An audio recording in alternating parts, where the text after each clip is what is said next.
How'd you get involved with Steve?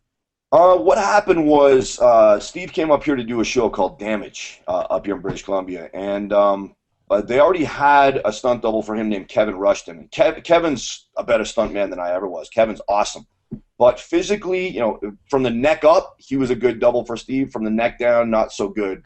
Physically, a bit different. So I was working on that show as one of Steve's opponents in bare knuckle fight scene. In fact, he broke my nose. He put it all the way over under my left eye by accident. It was a total. I don't blame Steve I for think it. I heard about that. Yeah. Yeah, it actually made TMZ. It was those guys are diligent, man. Within 18 hours, they're emailing me asking me for photographs. But a lot of people were looking at Kevin, looking at me, and seeing how my physique and the way I moved and the shape of my skull and everything matched up well. And I still had hair back then.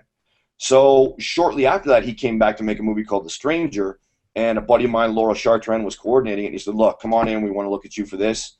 And as soon as I shaved my head, it was such a match. And I've had so many people say it since. It's just, you guys match up so well. You even move the same, and it's good for directors too, because unlike a lot of other doubles, they can shoot me in profile. They can shoot me from a lot of angles that you normally can't shoot a double from, and it still looks like Steve.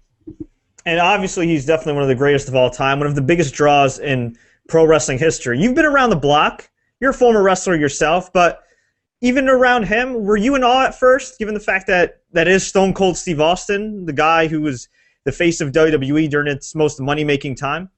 Well, by the point that I'd met Steve, I had been in the business long enough to realize that actors are just people. I mean, I was Vin Diesel's pro wrestling consultant on the Chronicles of Riddick, and he's an awesome dude. But you stop getting starstruck after a while. Having said that, it was kind of surreal meeting the guy because, man, I remember being a bicycle security guard making $6.75 an hour when I first moved here, and riding my bike past a big poster of Stone Cold Steve Austin because Raw was coming to town.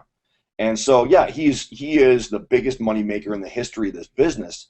And so to be meeting this guy who has ascended to greater heights than anybody else in the business that I was chasing for over a decade, it was it was kind of a take a step back and appreciate it moment. But we made 7 movies together now, and he's become a friend. So now, it's kind of easy for me to forget that the guy's got to be careful what he says. He says one thing, and he's so famous, it's all over the internet because I just see him as Steve.